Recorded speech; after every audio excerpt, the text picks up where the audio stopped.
Israel को बड़ा झटका लगा है। नेतन्याहू का गुरूर टूट गया है,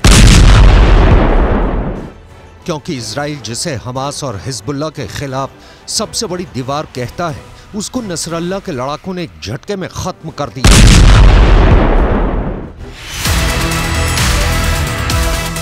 हिजबुल्लाह का दावा है कि उसने इजराइल के आयरन डोम को एक झटके में फोड़ दिया है। नसरल्लाह के लड़ाकों ने इजराइल के आयरन डोम के 2 सिस्टम तबाह कर दिए हैं। एक आयरन डोम की कीमत $100 मिलियन है। हिंदुस्तान की करेंसी में बात करें तो करीब 800 करोड़। मतलब हिजबुल्लाह ने एक झटके में इजराइल के 1600 करोड़ रुपए तबाह कर दिए। हिजबुल्लाह का कहना है कि उसने उत्तरी इजराइल के कब्री में उसकी बमबारी ने बड़ी तबाही मचाई। यहीं पर आयरन डोम सिस्टम तैनात था।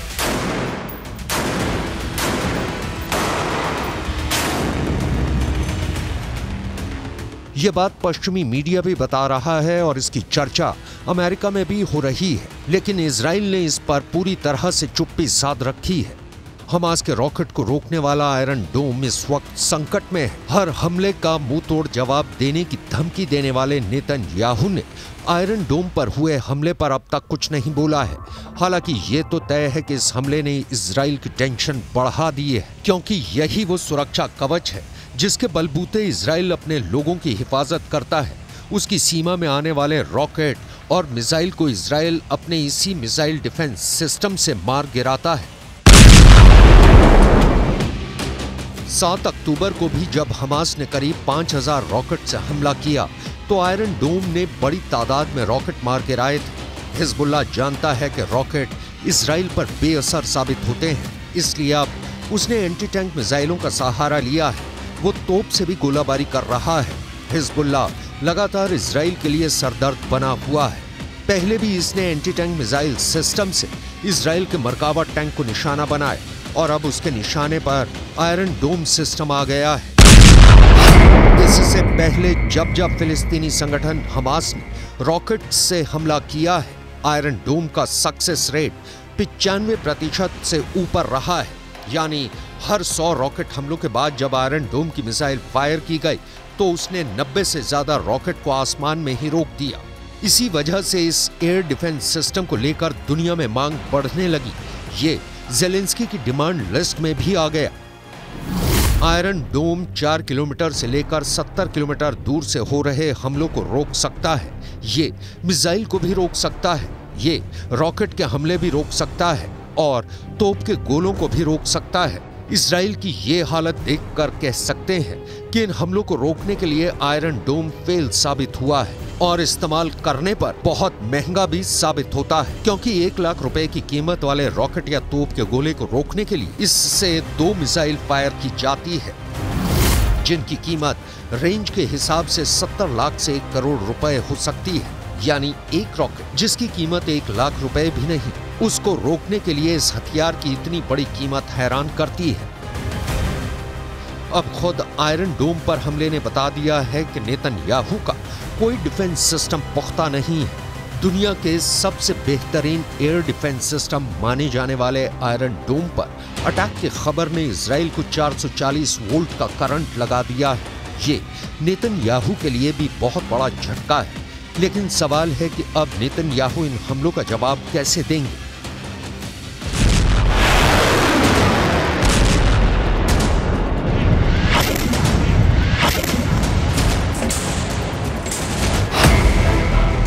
हिजबुल्लाह के धमाके के बाद 2 लोग बहुत ज्यादा टेंशन में हैं। गाजा और इजराइल के बीच चल रहे युद्ध ने पूरे पश्चिम एशिया को तीसरे विश्व युद्ध के एपिसेंटर में तब्दील कर दिया है और इसकी वजह से 2 ताकतें सबसे ज्यादा फिक्र में डूबी हुई हैं। पहले हैं इजराइल के प्रधानमंत्री बेंजामिन नेतन्याहू और दूसरे हैं अमेरिका के राष्ट्रपति जो बाइडेन। दोनों की टेंशन का मीटर लगातार रेड लाइन को पार करता जा रहा है। इस तस्वीर को लेकर खौफ बहुत ज्यादा है। हमास से 2.5 महीने से जारी जंग और हिजबुल्लाह के बढ़ते हमलों के बीच अमेरिका के रक्षा मंत्री लॉयड ऑस्टिन इजराइल पहुंच गए। यहां उन्होंने एक बार फिर दोहराया कि इस जंग में अमेरिका इजराइल के साथ है। हालांकि उन्होंने इस पर कुछ भी नहीं कहा कि अगर हिजबुल्लाह की तरफ से हमले तेज हुए तब भी वो इजराइल का साथ देंगे। Palestinian civilians in Gaza is both a moral duty and a strategic imperative. So we will continue to stand up for Israel's bedrock right to defend itself. And we will also continue to urge the protection of civilians during conflict and to increase the flow of humanitarian aid into Gaza.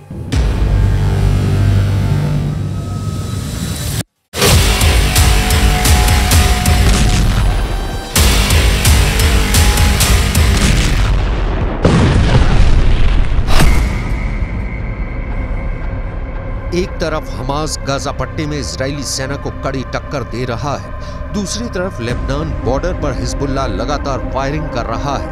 ऐसे में सवाल है कि Israel के लिए अगला खतरा कौन सा आने वाला है। ये बात नेतन्याहू अच्छी तरह से जानते हैं कि इस जंग में अमेरिका से भले ही उसको मदद मिल जाए, लेकिन युद्ध तो उसे खुद लड़ना होगा। मोर्चे पर उसके ही सैनिकों को तैनात होना होगा। इसलिए हिजबुल्लाह की तरफ से हमले तेज होने के बाद नेतन्याहू ने अपना वॉर ट्रायंगल तैयार कर लिया है। नेतन्याहू के वॉर ट्रायंगल में सबसे बड़ा कोना गाजा में हमास का पूरी तरह खात्मा है। नेतन्याहू के वॉर ट्रायंगल में दूसरा बड़ा कोना लेबनान में हिजबुल्लाह का अंत है, जबकि नेतन्याहू के वॉर ट्रायंगल का तीसरा सबसे खतरनाक कोना है सीरिया, जहां पर इजराइल की एयरफोर्स ने हमले तेज कर दिए हैं। ये तीनों जगह या देश इजराइल के बॉर्डर से लगे हुए हैं और इजराइल इन्हें अपने खिलाफ सबसे बड़ा खतरा मानता है। यही वजह है कि इजराइल साल के 12 महीने, महीने के 30 दिन और दिन के 24 घंटे युद्ध के मोड में रहता है। उसकी सेनाएं हमेशा एक्टिव रहती हैं, दुश्मनों को लेकर हमेशा चौकन्ना रहती हैं। अपने आसमान को सुरक्षित रखने के लिए अभी इजराइल के पास 4 लेयर में डिफेंस सिस्टम है। पहला है आयरन डोम, जो रॉकेट और विमानों को 70 किलोमीटर के दायरे में रोक सकता है। मिड सेगमेंट में दूसरा है डेविड स्लिंग सिस्टम, जो 250 किलोमीटर की रेंज तक मिसाइल या विमान का दुश्मन बन जाता है। एरो 2 एयर डिफेंस सिस्टम, इसकी रेंज भी 250 किलोमीटर तक है, लेकिन यह डेविड स्लिंग के मुकाबले में ज्यादा ऊंचाई पर जाकर आसमानी टारगेट को मार गिरा सकता है। और चौथा है एरो 3, जो 2.5 किलोमीटर से भी आगे के टारगेट को खत्म करता है। और अब यही एयर डिफेंस सिस्टम इजराइल का बैलिस्टिक मिसाइल को मार गिराने वाली गारंटी बन चुका है।